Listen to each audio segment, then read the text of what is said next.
1일 설교하겠습니다.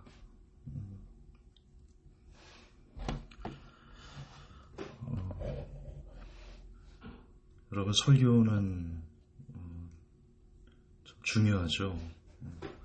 오늘날 예배하면 입고로 설교가 생각날 정도로 예배에서 설교는 빠지기 힘든 뭐라고 말할까, 중요한 어떤 과정 중에 하나라고 생각합니다. 그만큼 중요한데 우리는 예배를 온전히 드려야지만 사람은 살 수 있지 않습니까? 그 예배를 예배 핵심이라고 할 수 있나요? 그냥 중요한 역할을 차지하고 있는 설교에 대해서 우리가 명확한 기준을 갖고 있지 않으면 사실 예배를 잘 드렸다 이렇게 말할 수 없을 겁니다. 예를 들면 찐빵을 먹는데 찐빵의 중심이 되는 안고, 그러니까 빈 밀가루만 먹는다면, 혹은 그 찐빵 안에 사람이 먹을 수 없는 뭐가 들어있다면 그 찐빵을 잘 먹었다 이렇게 얘기할 수 없겠죠. 비유가 맞나 모르겠지만. 그러므로 우리가 설교를 어떻게 생각하는가를 아는 것은 되게 중요하다. 예배를 성공할 수 있는가? 예배의 성공? 예배를 잘 드릴 수 있는가 없는가를 이렇게 가를 수 있는 기준이라고 생각합니다. 그래서 설교가 무엇인지에 대해서 어쨌든 정확한 인식을 갖고 있는 게 되게 중요한 것 같다. 그래서 오늘은 제가 생각하고 있는 설교에 대한 생각을 나누고 싶습니다. 물론 제가 틀릴 수도 있지만 들어보시고 제가 예배에 대한 생각이 맞다, 설교에 대한 생각이 맞다라고 생각하신다면 추후에 여러분들도 여러분 교회에서 설교를 들으실 때 그 기준에 맞게 설교를 들으신다면 하나님께서 받으신 예배에 좀 더 온전히 접근할 수 있지 않을까 그렇게 생각합니다. 국내 최고의 가수를 꼽으라면 여러분은 누구를 꼽고 싶습니까? 저는 개인적으로 이승철 씨를 꼽고 싶습니다. 국민 가수죠. 그 이승철 씨에게 유희열 씨가 이렇게 물어본 적이 있습니다. 노래란 무엇입니까? 혹은 음악이란 무엇입니까? 어떻게 생각하십니까? 그랬더니 그 국민 가수 이승철 씨가 이렇게 얘기를 했습니다. 내가 하고 싶은 걸 부르는 것이 아니라 사람들이 듣고 싶은 걸 부르는 사람, 그것이 음악이다. 그러니까 내가 하고 싶은 걸 하는 게 아니라 사람들이 듣고 싶은 걸 해주는 것이 음악이다. 이렇게 얘기를 했습니다. 저는 그 말이 맞다고 생각합니다. 성공하는 뮤지션들을 보면 자신이 하고 싶은 음악만 하는 이들은 대중에게 사랑을 받지 못했습니다. 다른 사람들이 듣고 싶어하는 것을 대신 불러줄 때 그 뮤지션들은 사랑을 받았죠. 그러면 이렇게 오해하시면 안 됩니다. 야, 김종사, 그럼 너는 설교는 그 교인들이 듣고 싶은 걸 해주는 게 설교라고 생각하는 거야? 지금 그 얘기하는 게 아닙니다. 다 듣고 판단하시면 되는데요. 사람들이 듣고 싶은 걸 들려주는다는 건 무슨 뜻일까? 그것은 듣는 청중들의 마음을 대변한다라는 의미가 있습니다. 그러니까 공감되니까, 자기의 마음과 공감이 되니까 그 음악이든 혹은 어떤 연설이든 거기에 동조하는 겁니다. 그래서 좋아하는 겁니다. 다시 얘기하지만, 그럼 김준사, 너는 교인들, 대중들이 듣고 싶은 걸 최고의 설교라고 생각하니? 라고 물으면 정답은 아닙니다. 저는 대상이 바뀌어야 한다고 생각합니다. 대상이 바뀌어야 된다.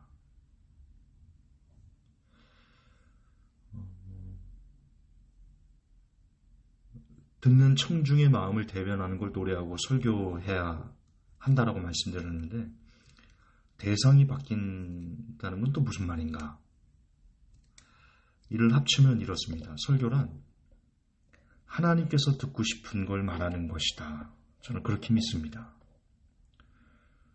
하나님께서 듣고 싶은 걸 말한다는 건 하나님의 마음을 대변한다는 뜻이고, 결국 하나님께서 교인들에게, 성도들에게 하고 싶은 말씀을 대변한다는 의미이기 때문입니다. 그러므로 대상이 바뀌어야 된다. 대중들이 듣고 싶은 것을 하는 설교가 아니라 하나님이 듣고 싶은 것을 설교하는 사람, 말하는 사람, 그것이 설교다. 그러므로 설교는 처음부터 끝까지 사람이 아닌 오롯이 하나님에게만 초점이 맞춰져야 한다라고 믿습니다.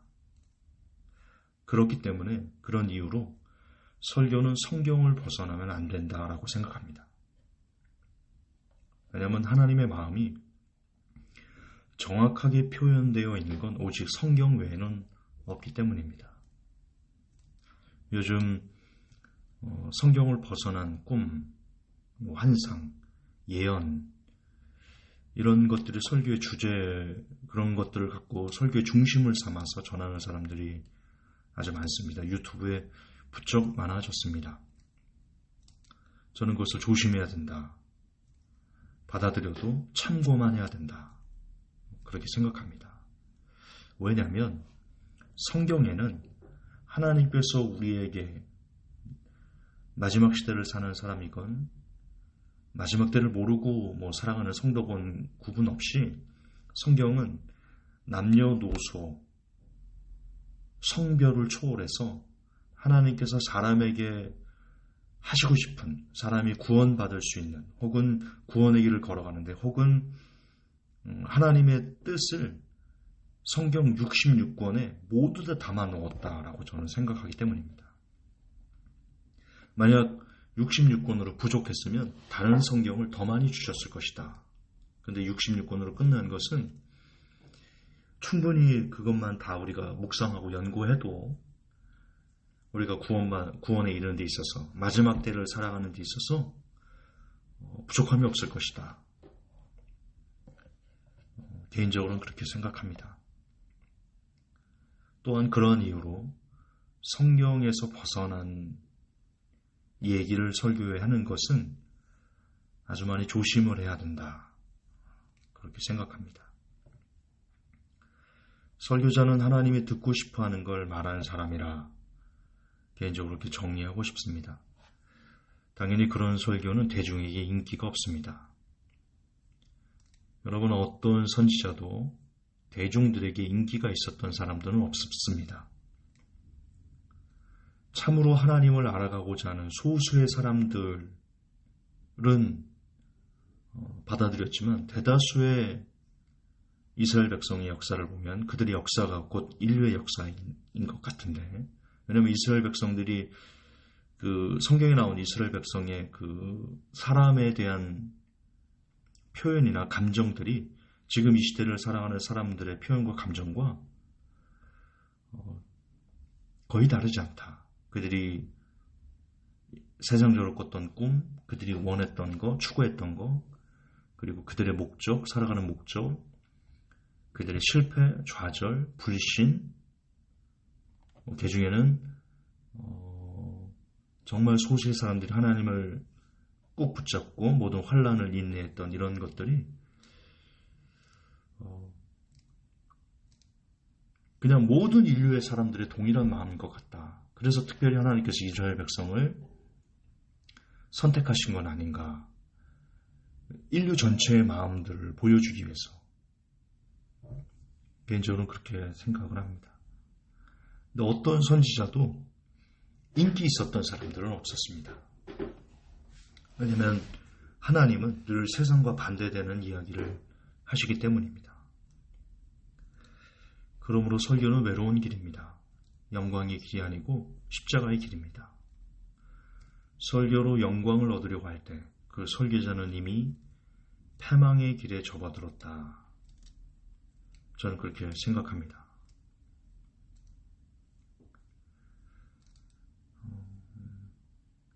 왜 이런 얘기를 하냐? 여러분이 설교를 들으실 때, 예배를 들을 때 설교를 들으시잖아요.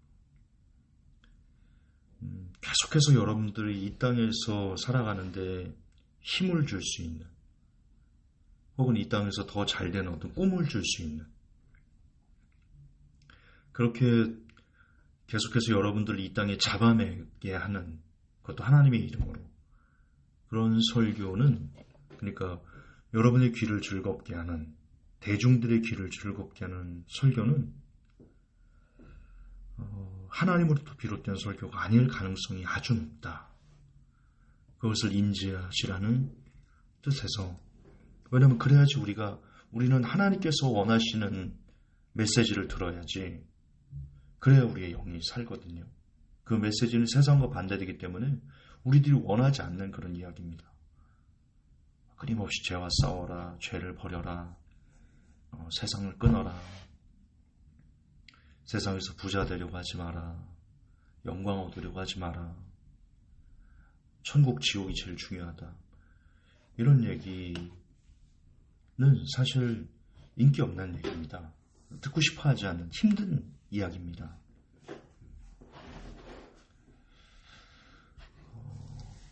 그런데 그것이 하나님께서 성경을 통해서 우리에게 들려주고 싶은 마음들이거든요. 성경 창세기부터 계시록까지 보세요. 대부분 다 회개하라, 돌이켜라. 이게 주입니다. 거의 주제에 제가 읽어본 결과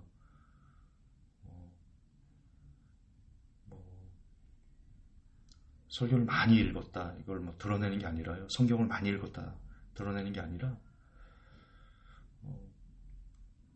그냥 성경을 읽어보면 사람들에게 아이고 잘한다 이런 내용이 거의 없습니다. 거의 90%의 제 개인적으로는 거의 90%에 육박하는 내용은 너희들은 잘못 가고 있어. 그렇게 살면 죽어. 그렇게 살면 패망해. 돌이켜야 돼. 회개해야 돼. 심판하실 거야. 이게 거의 90%의 주제라고 저는 생각합니다. 실제 성경은 그렇습니다. 그만큼 우리 사람들이 악하다는 증거겠죠. 요는 이겁니다. 계속해서 여러분의 귀가 즐겁다면 그 설교는 가짜일 가능성이 높습니다. 하나님으로부터 비롯된 설교가 아닐 가능성이 높다. 설교자만 그러므로 외로운 게 아니라 정말 예배를 드리는 사람은 외롭다. 이 땅에서는 외롭다. 그것이 설교자의 숙명이고 참된 설교를 듣는 사람들의 숙명일 것이다. 그래서 개인적으로 저는 제가 할 일을 다하고 조용히 사라지길 원합니다. 모세처럼 느부산에서 시체가 어디에 있는지도 모르게 그렇게 쓰임 받다가 소리도 없이 사라지는 그런 설교자가 이 땅에서 많아졌으면 참 좋겠다. 감히 제가 그런 사람 중에 한 사람이 되었으면 좋겠다. 이미 너무나 많이 넘어지고 많은 사람이 저 때문에 힘들어하고 그런 시점에서 그런 사람이 되었으면 좋겠다라고 말하는 게 참 부끄럽지만 그러나 그거는 그거고 이거는 이거다. 설교가 이렇다. 그러면 우리가 듣는 설교를 그런 관점에서 들어야 된다. 지금 여러분이 듣고 있는 설교가 건강한지 생각해보는, 진지하게 고민하는 그런 시간이 되었으면 좋겠습니다. 어떤 목사님의 설교만 들으면 꿈이 생겨, 희망이 생겨, 삶을 살아갈 용기가 생겨. 그건 자기개발하는 강사들도 얼마든지 할 수 있는 얘기입니다. 정말 좋은 설교는, 하나님 마음에 합한 설교는, 하나님 마음을 대변하는 설교는 우리가 살면서 계속 죄에 넘어지잖아요. 계속 유혹 가운데 있잖아요. 그래서 주기도문에도 우리를 시험에 들게 하지 마옵시며, 왜 예수님께서 기도문을 가르쳐 주시면서 그 기도를 꼭 해라 라고 하셨을까? 그만큼 유혹과 환난과 시험이 많은 이 시대에 우리 육을 즐겁게 하는 세상 문화에서 지금 하나님은 계속 끊임없이 이스라엘 백성에게 요구하셨던 것을 지금 이 시대도 저와 여러분에게 동일하게 요청하고 계시는 것 같다. 그러므로 여러분이 설교를 들을 때 계속 반복하지만 막 설교를 들으니까 막 힘이 불끈불끈 나. 막 세상을 막 살고 싶어. 꿈이 생겨. 비전이 생겨.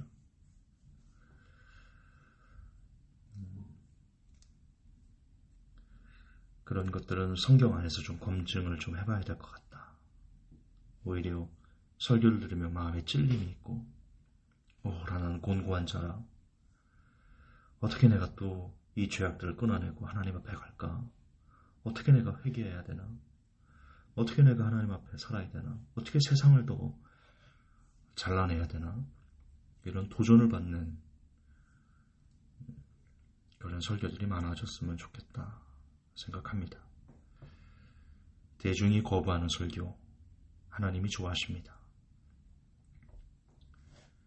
그래서 오늘 여러분의 설교는 건강하십니까? 여러분이 듣고 있는 설교는 건강하십니까?